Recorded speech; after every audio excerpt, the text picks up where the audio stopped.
fierté. C'est devant certains habitués de la course que Bruno Retailleau a officiellement lancé la 7e édition du Vendée Globe. Un Vendée Globe qui s'annonce d'ores et déjà comme un grand cru. À 2 ans du départ, 12 projets sont déjà bouclés.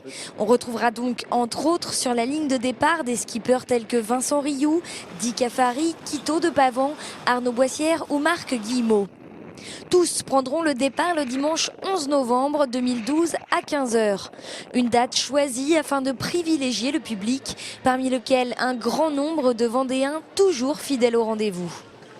Je considère que les propriétaires du Vendée Globe, c'est tous les Vendéens, parce que nous ont aidés, bien sûr, il y avait le Conseil général, mais il y avait aussi la Ville des Sables, il y avait plein d'entreprises vendéennes qui, dans un même élan de solidarité, nous ont aidés à racheter cette course, pour faire en sorte que cette course tombe dans le domaine public. Et ça, c'est important, parce que ça permet de la préserver des enjeux financiers, des enjeux d'argent, etc. Et ça, on y tient beaucoup. Et ça, il y a des conséquences, notamment pour l'accueil du public, la gratuité, pour les médias, pas d'exclusivité médiatique. Et ça, ces principes-là, on souhaite vraiment les conserver. Bruno Retailleau a tout de même annoncé quelques nouveautés. Des primes de course augmentées de 110 000 € par rapport à la dernière édition, soit 600 000 € au total, répartis pour l'ensemble des skippers classés. En 2008, les avaries techniques avaient décimé la flotte.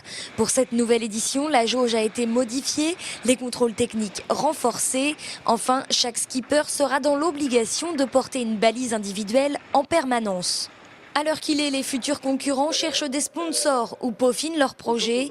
On attend 28 à 35 bateaux sur la ligne de départ de la plus grande course autour du monde en solitaire.